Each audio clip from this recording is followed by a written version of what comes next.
Hello. I have an amtrol indirect water tank.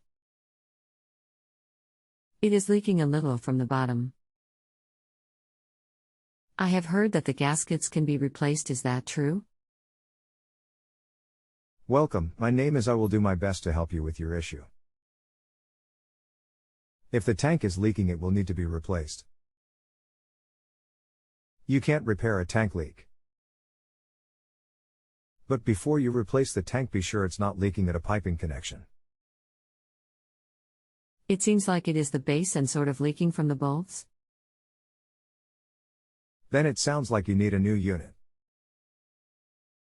You might want to consider SuperStor. They have a lifetime warranty, stainless steel tank, and are usually cheaper than Boilermate. I'm reading a lot of bad things about Boilermate.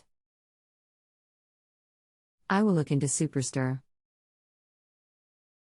Thanks. You're welcome.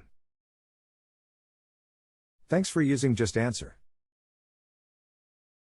If you have a home improvement or appliance question and want to chat with an expert, now visit justanswer.com/ythi.